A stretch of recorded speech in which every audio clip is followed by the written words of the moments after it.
The thunderclap split the darkening Arizona sky as Rowland clutched the reins of her panicking horses, the wheels of her wagon sliding in the rapidly forming mud.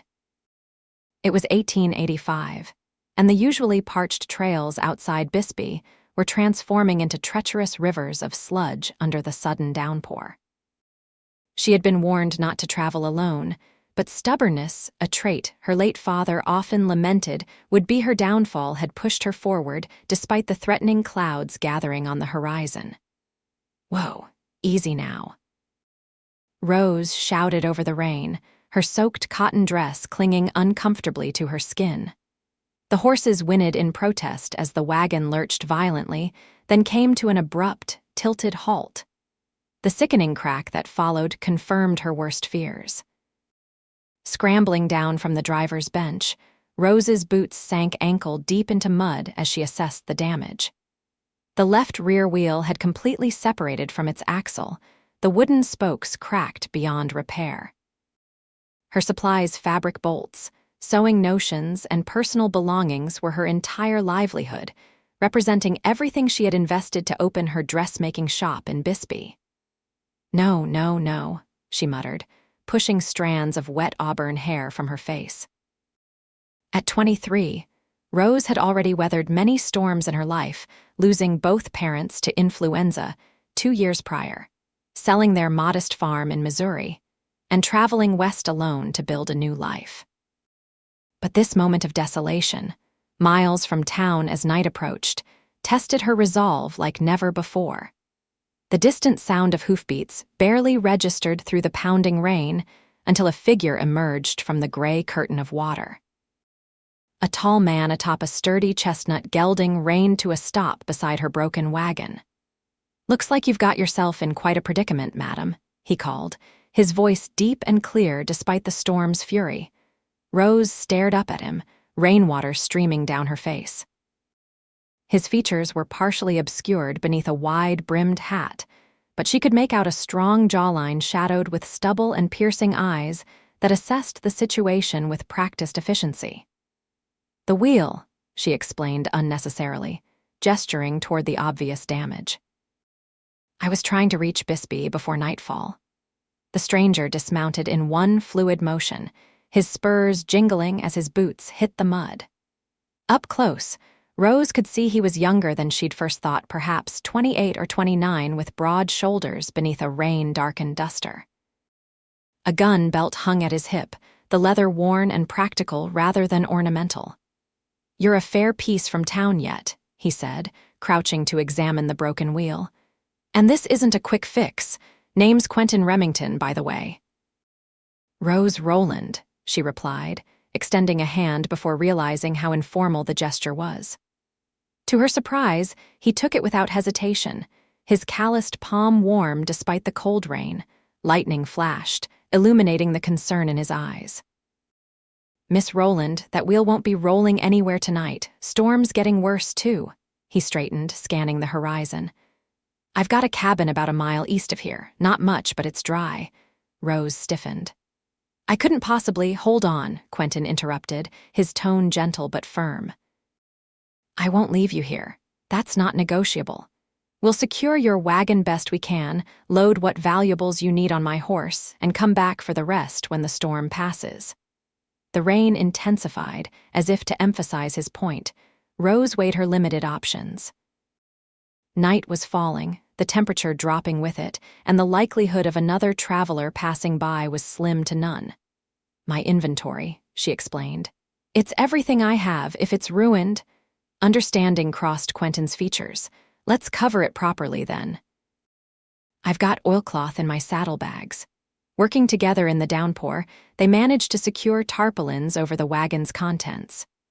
Rose watched as Quentin's strong hands worked efficiently, tying knots that would hold against the wind. There was something reassuring in his movements, a competence that spoke of a man accustomed to facing the elements. "That should keep the worst of it out," he said finally, wiping rainwater from his eyes. "What can't wait until morning?" Rose pointed to a small trunk. "My personal belongings." "And that crate there, it has special lace from Belgium. Irreplaceable." Quentin nodded, hefting both items onto his horse. The animal snorted but stood patiently as he secured them. "Do you often rescue stranded travelers, Mr. Remington?" Rose asked as he helped her mount his horse. A smile briefly crossed his face as he took the reins and began leading them away from the wagon. "Only the pretty ones." The comment caught her off guard, and she was grateful for the rain hiding her flushing cheeks. It had been a long time since anyone had paid her a compliment, let alone a handsome stranger in the middle of nowhere. "I'm a stranger to these parts," she admitted as they trudged through the mud. "I was told Bisbee was growing fast, in need of a good dressmaker." "That it is," Quentin confirmed. Mining booms brought all sorts. Miners need wives, wives need dresses. "Seems you've chosen your spot well, Miss Rowland." The walk to his cabin seemed interminable through the storm, but eventually a small structure emerged through the curtain of rain. It wasn't much a simple one-room cabin with a lean-to stable attached, but to Rose, it looked like salvation. Quentin worked quickly to stable his horse, then ushered her inside. The interior was Spartan but neat. A small wood stove occupied one corner, a narrow bed another. A rough-hewn table with 2 chairs sat beneath the single window. "It's not much," he apologized, lighting a lamp that cast a warm glow throughout the space. "But it's solid. Built it myself." "You live here alone?" Rose asked, immediately regretting the personal nature of the question. "Just me," he confirmed, stoking the wood stove to life. "I work for the Copper Queen mine, but I prefer my solitude to town living." As warmth gradually filled the cabin, Quentin busied himself preparing a simple meal of beans, bacon, and coffee. Rose stood awkwardly, water pooling at her feet, unsure of her place in this man's private domain. "There's a spare shirt and trousers behind that screen," he said, noticing her discomfort. "They'll swallow you whole, but they're dry. I'll step outside while you change." "That won't be necessary," Rose said quickly. "Just turn your back, please." A faint smile touched his lips as he obligingly faced the stove. Rose ducked behind the screen and peeled off her sodden dress with difficulty, her fingers stiff from cold. The borrowed clothes, a faded blue shirt and canvas trousers, were indeed enormous on her slender frame, but blessedly dry. "Decent," she announced, emerging with her wet clothes draped over her arm. Quentin turned, his eyes widening slightly before he quickly composed his features. "You can hang those near the stove," he offered, returning his attention to the bubbling pot. Hungry, they ate in companionable silence, the storm raging outside making the cabin's warmth all the more precious. Rose studied Quentin covertly as he ate. There was a quiet strength about him, different from the boisterous cowboys and miners she'd encountered on her journey west. His hands were work-roughened but moved with surprising grace, and whenever their eyes met, he held her gaze steadily before looking away. "How long have you been in Arizona Territory?" she asked finally, breaking the silence. 5 years, he replied. "Came west after the war like many, found work in the mines, saved enough to stake this piece of land." He gestured vaguely to encompass the cabin and surrounding area. "It's not much, but it's mine, free and clear." "The war?" Rose questioned, trying to calculate his age. "You seem too young." A shadow passed over his features. "Joined up in 63, lied about my age, was 16 when I first saw combat." The revelation stunned Rose into silence. The man before her had witnessed horrors while she was still playing with dolls. It explained the occasional haunted look she'd glimpsed in his eyes. "I'm sorry," she offered inadequately. Quentin shrugged. "Long time ago now. What about you?"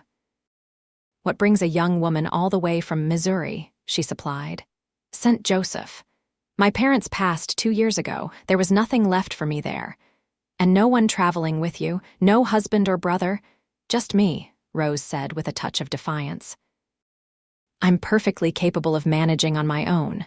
A smile tugged at his lips. "Clearly. That's why I found you with a broken wagon in a rainstorm." Despite herself, Rose laughed. "Perhaps today wasn't my finest hour." "We all need help sometimes, Miss Rowland. No shame in that." Quentin rose to pour more coffee. Tomorrow, I'll help you get that wagon fixed and into Bisbee. The blacksmith, their fellow named Hank Jenkins, he's good work and fair prices. Thank you, Rose said sincerely. I don't know what I would have done if you hadn't come along. Might have been divine providence, Quentin replied, a hint of mischief in his eyes. I rarely take that trail. Was heading to check a fence line when the rain started. The storm continued its assault on the small cabin, wind howling around the eaves. When it came time to sleep, Quentin insisted Rose take the bed while he made a pallet on the floor. Despite her protests, he was adamant. My ma would haunt me for eternity if I let a lady sleep on floorboards, he said firmly, spreading a blanket near the stove. Rose reluctantly took the narrow bed, aware of the man stretched out on the floor just feet away. The intimacy of their situation, two strangers sharing a confined space, wasn't lost on her. In St. Joseph, such an arrangement would have irrevocably damaged her reputation. But this was the frontier, where survival often trumped societal niceties. Mr. Remington, she said softly into the darkness. Are you awake? Yes, madam, came the immediate response. Thank you, truly. A moment of silence followed. Get some sleep, Miss Rowland. Tomorrow we'll be here soon enough. Rose closed her eyes, listening to the rain drumming on the roof and the occasional crackle from the stove. Despite the day's disasters, a curious sense of peace settled over her as she drifted into sleep. Morning arrived with startling brightness. The storm had blown itself out overnight, leaving behind a washed, clean world of intense blue skies and mud-soaked earth. Rose awoke to find Quentin already gone from the cabin, his pallet neatly folded. The smell of coffee and frying bacon drew her outside, where she found him cooking over a small fire. Good morning, he called, tipping his hat. He'd clearly visited the creek nearby. His hair was damp, his face freshly shaved. Thought you might appreciate breakfast before we tackle that wagon. Rose was suddenly acutely aware of her disheveled appearance and borrowed clothes. I should change back into my dress. Probably still damp, Quentin observed, and we've got muddy work ahead. Might want to keep those on a bit longer if propriety can bend for practicality. He was right, of course. Her own clothes, while no longer soaking, remained unpleasantly damp. Practicality won, and Rose accepted the tin plate he offered, settling on a stump beside the fire. I scouted your wagon at first light, Quentin informed her between bites. Good news is the cargo stayed dry. Bad news is that wheel is beyond repair. We'll need to fashion a sledge to get everything to town. A sledge? Like a travois. We can drag it behind my horse. It's not elegant, but it'll get your goods to Bisbee. After breakfast, they returned to the wagon. In daylight, the damage looked even worse. Not just the wheel, but the axle had cracked as well. Working together, they unloaded the wagon's contents, and Quentin set about constructing a makeshift travois using saplings and rope. Rose watched him work, impressed by his resourcefulness. Where did you learn to do all this? Part necessity, part army training, Quentin replied, securing a crossbar. When you've got wounded men and no ambulance wagon, you improvise. By midday, they had loaded her most valuable goods onto the travois. Some heavier items would have to wait for a return trip with proper transportation, but Rose's essential inventory was secured. I can pay you, she offered as they prepared to depart. For your time and trouble. Quentin shook his head. Not necessary. I insist, Rose pressed. At least let me make you a proper shirt once I'm established. That one's seen better days. He glanced down at his worn shirt and chuckled. Won't turn down that offer, then? The journey to Bisbee took most of the afternoon, the travois slowing their pace considerably. They walked side by side, leading the burdened horse, conversation flowing more easily with each passing mile. Rose found herself sharing details of her life in Missouri, her dreams for her dressmaking business, even stories of her parents that she'd kept locked away in her heart until now. In turn, Quentin spoke of his time in the war, his wanderings afterward, and how the harsh beauty of the Arizona territory had finally given him a sense of belonging. He talked of the Copper Queen mine where he worked as a blasting specialist, the dangers and rewards of such work, and his hope to eventually expand his small homestead. "There it is," he said finally, as they crested a rise and Bisbee came into view. The mining town sprawled through a narrow canyon, wooden buildings clustered along its length, the imposing structures of the mine dominating the landscape. Rose felt a flutter of anxiety. This dusty collection of buildings would be her home now, these strangers her neighbors and customers. The enormity of what she was undertaking suddenly seemed overwhelming. As if sensing her thoughts, Quentin spoke quietly.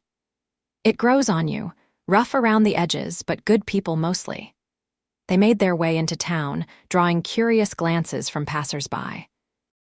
Quentin led them directly to the blacksmith shop, where a burly, aproned man emerged from the smoky interior.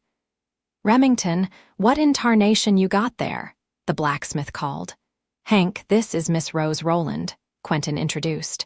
"New to Bisbee. Had some wagon trouble out on the Tombstone Road yesterday. Needs repairs and someplace to store her goods until she's settled." Hank Jenkins wiped his hands on his apron and gave Rose a respectful nod. "Madam, any friend of Remington's welcome here. Let's see what we're dealing with." While the men discussed repairs, Rose took in her surroundings. Bisbee was bustling with activity miners coming off shifts, merchants hawking wares, women carrying baskets or shepherding children. It was a far cry from the staid neighborhoods of St. Joseph, but there was an energy here that called to something in her spirit. "Miss Rowland?" Rose turned to find Quentin watching her, an unreadable expression on his face. "Mr. Jenkins says he can repair your wagon within the week," he explained. "And I've arranged for your things to be stored in his back room until then. Now we just need to find you accommodations." "I had arranged to stay at a Mrs. Holloway's boarding house," Rose said. "She's expecting me, though not quite in this state." She gestured ruefully at her borrowed clothes and general dishevelment. "I know Clara Holloway," Quentin nodded. "Good woman. Her place is just up the street. Shall we?" Mrs. Holloway turned out to be a bustling widow in her 50s who took Rose's delayed arrival and unusual appearance in stride. "Land sakes, girl, we were worried when you didn't show yesterday. But Remington found you, did he?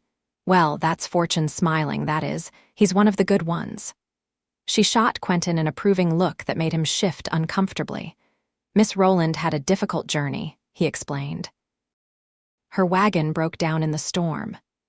"Well, you're here now, and that's what matters," Mrs. Holloway declared. "I've kept your room ready. Best one in the house with a view of the mountains. And there's a shop space available just 2 doors down that might suit your dressmaking." Rose felt a wave of relief. Perhaps everything would work out after all.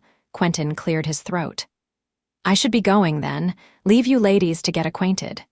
"Oh, but you must stay for supper," Mrs. Holloway insisted. "Least we can do after you rescued our new resident."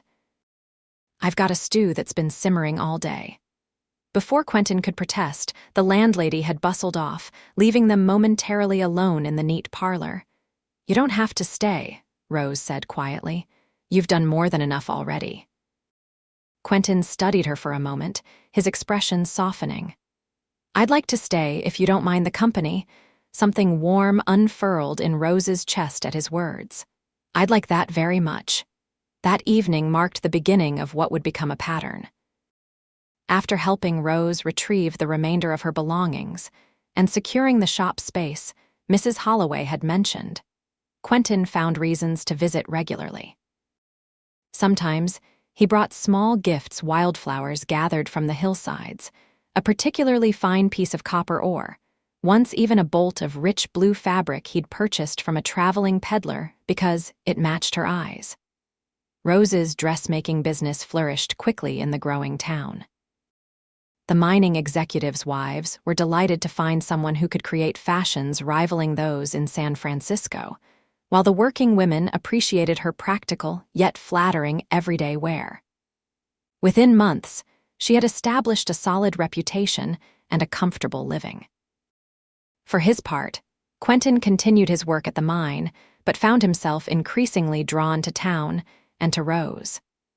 Their friendship deepened through shared meals, Sunday walks, and long conversations on Mrs. Holloway's front porch. The landlady watched their blossoming relationship with knowing eyes, but maintained a discreet silence. One crisp October evening, nearly 3 months after their first meeting, Quentin invited Rose to dinner at the Grand Hotel, Bisbee's finest establishment. She wore a dress of her own creation, the blue fabric he'd given her, fashioned into an elegant gown that drew admiring glances as they entered the dining room. "You look beautiful," Quentin said, his usual composure slipping as he took in her appearance. "Thank you," Rose replied, her cheeks warming. "It's not often I get to wear something impractical." They were seated at a corner table, away from the main bustle of the room. Quentin seemed unusually nervous, fidgeting with his silverware and twice nearly knocking over his water glass. "Is everything all right?" Rose finally asked. "You seem distracted." Quentin took a deep breath. "I've been offered a new position," he said abruptly. "The mine is expanding operations. They want me to oversee the new blasting team. Better pay, more responsibility." "That's wonderful news," Rose exclaimed, though uncertainty crept into her voice. Something in his expression suggested complications. "It would mean more time in the mines," he continued. "Longer hours, at least initially." He hesitated, then added, "But it would also mean I could finally afford to build a proper house on my land, something more than a one-room cabin." Rose's heart quickened. "That sounds like a fine ambition."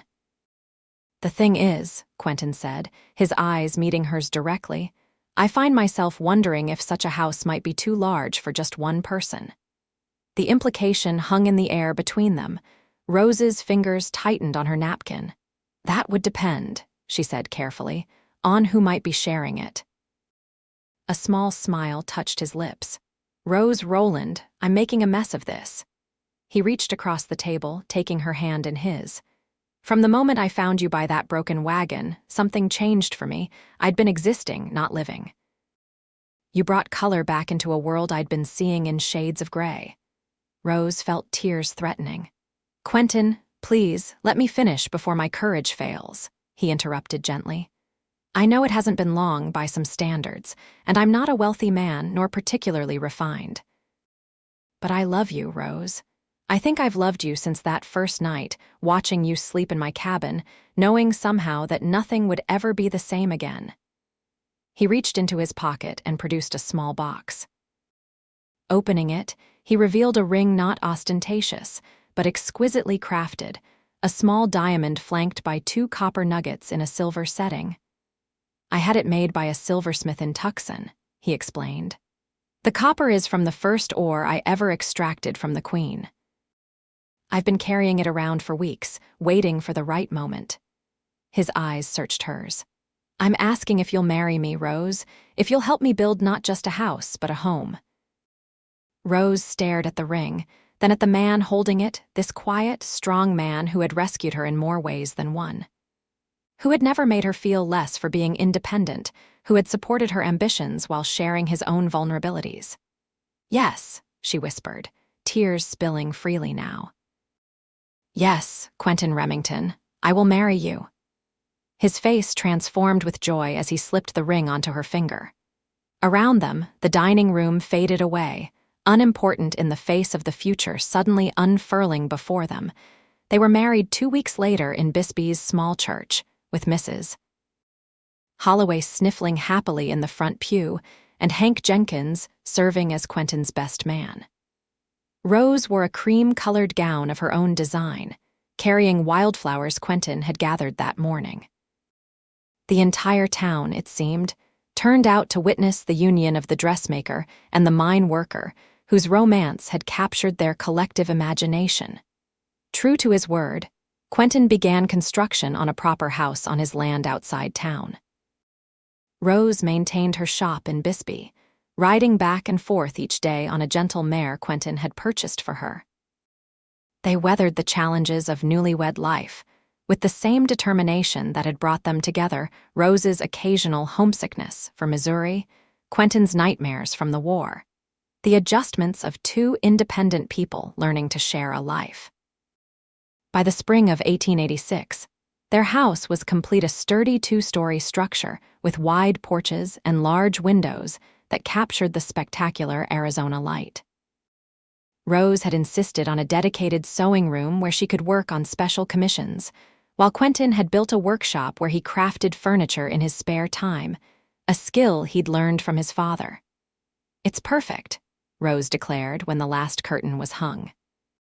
She stood in the center of their front room, taking in the space they had created together. Quentin came up behind her, wrapping his arms around her waist. "Not quite perfect yet," he murmured against her hair. Rose turned in his embrace. "What's missing?" His hand drifted to rest gently on her stomach. "Time will tell." She covered his hand with hers, smiling at the hope in his eyes. "We have time." That summer brought prosperity to Bisbee as the mine expanded operations and new businesses opened to serve the growing population. Rose's dressmaking establishment thrived to the point where she took on an apprentice, a young Mexican girl named Gabriella, with nimble fingers and a natural eye for design. Quentin's promotion brought not only better pay but greater respect in the mining community. Though the work remained dangerous, his innovative approaches to blasting reduced accidents significantly, earning him commendation from the mine owners.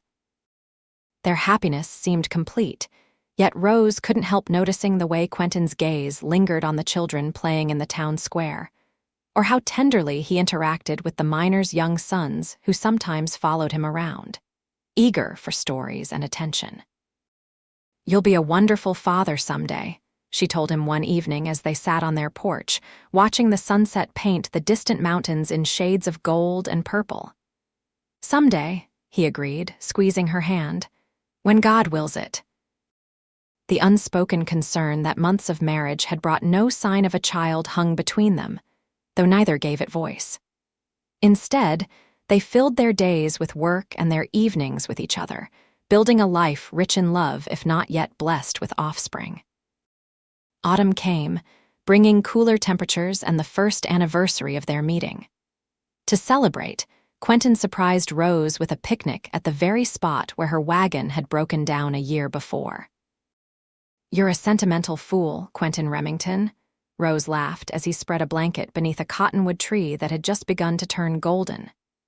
"Guilty as charged," he admitted, unpacking a basket filled with cold chicken, fresh bread, and a bottle of wine he'd splurged on for the occasion. "But that broken wheel changed my life. Seems worth commemorating." They ate leisurely, reminiscing about that stormy day and how far they'd come since. When the meal was finished, Rose leaned back against the tree trunk, watching clouds drift across the vast Arizona sky.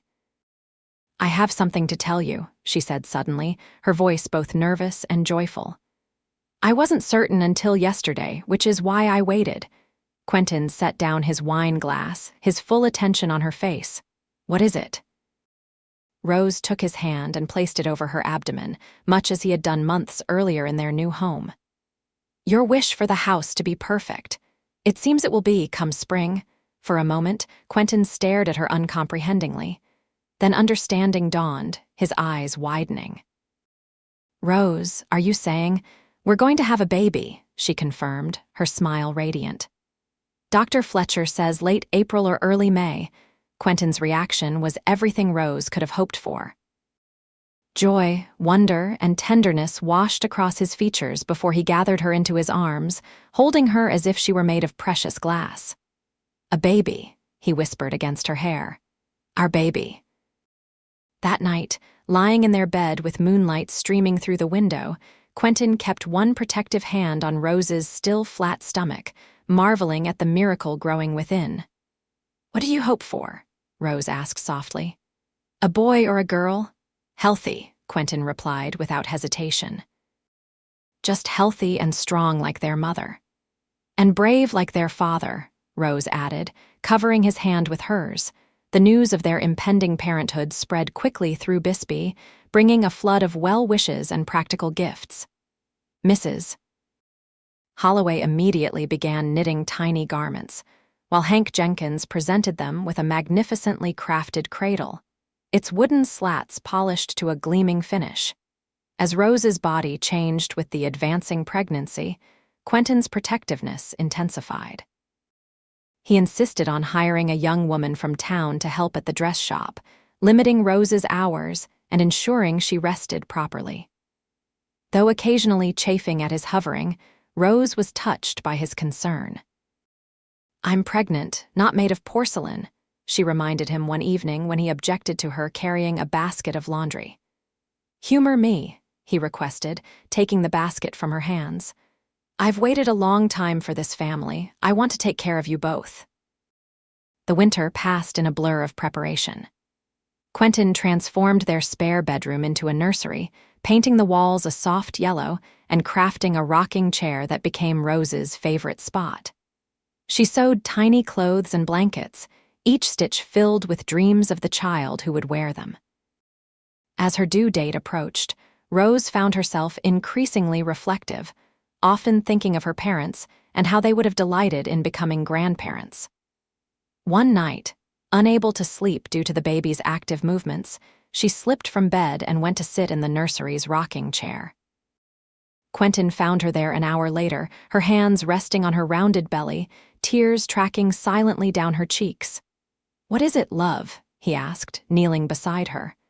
"I was thinking about my parents," Rose admitted. "How much I wish they could be here for this. And then I started thinking about everything that had to happen for us to find each other. If they hadn't died, if I hadn't come west, if my wagon hadn't lost its wheel in that exact spot where you would find me." Quentin wiped away her tears with gentle fingers. "Perhaps it was all meant to be, just as it happened. Your parents raised a daughter strong enough to forge her own path. That path led you to me, and now to our child." He placed his hand alongside hers on her belly. "They're here in you, and they'll be here in our baby." Rose leaned forward to kiss him, once again marveling at how this quiet man always seemed to find the perfect words to soothe her heart. Spring arrived with a riot of wildflowers carpeting the hills around their home. Rose's time grew near, her movements slow and deliberate as she navigated the final weeks of pregnancy. Quentin arranged for his most trusted colleague to oversee his duties at the mine, ensuring he would be available when labor began.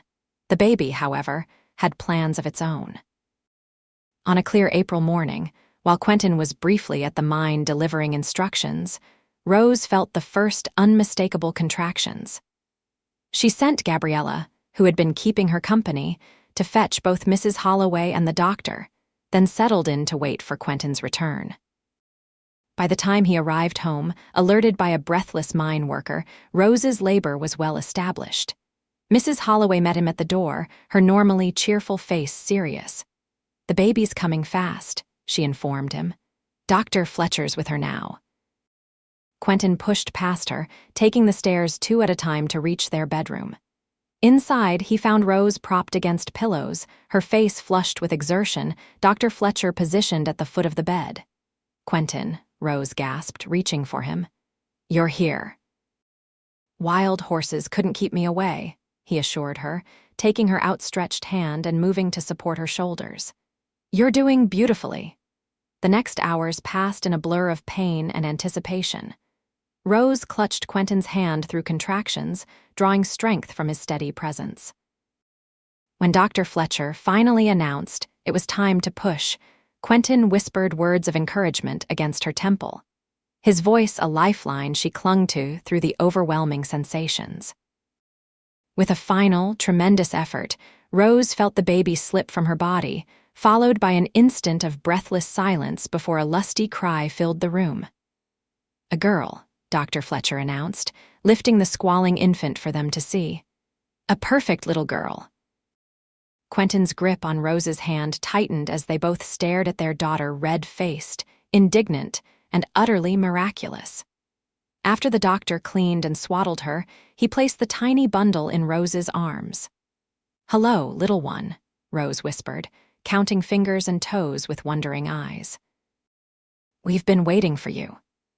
Quentin sat beside them on the bed, one arm around Rose's shoulders, the other hand gently stroking the downy head of his daughter. The expression on his face, awe mingled with fierce love, was something Rose knew she would remember until her dying day. "What shall we call her?" he asked, his voice rough with emotion. Rose studied the baby's face, seeing echoes of both of them in her delicate features. "Clara," she suggested, "after my mother, and Elizabeth after yours." "Clara Elizabeth Remington," Quentin tested the name, smiling as the baby's eyes, already showing hints of her mother's blue, seemed to focus on his face. "It suits her." That night, after the doctor and Mrs. Holloway had departed and the house grew quiet, Quentin and Rose lay in their bed with Clara nestled between them. Outside, a gentle spring rain began to fall, pattering against the roof in a soothing rhythm. "Listen to that," Quentin murmured. "Rain again seems fitting somehow." Rose smiled, understanding his meaning. "From broken wheels to new beginnings." "I told you that day I wouldn't leave you there," Quentin reminded her, reaching across their daughter to touch her cheek. "Best promise I ever kept, and I'm so glad you did," Rose whispered back. "So very glad you did." The years that followed brought challenges and joys in equal measure. Clara grew into a spirited child with her mother's auburn hair and her father's thoughtful nature.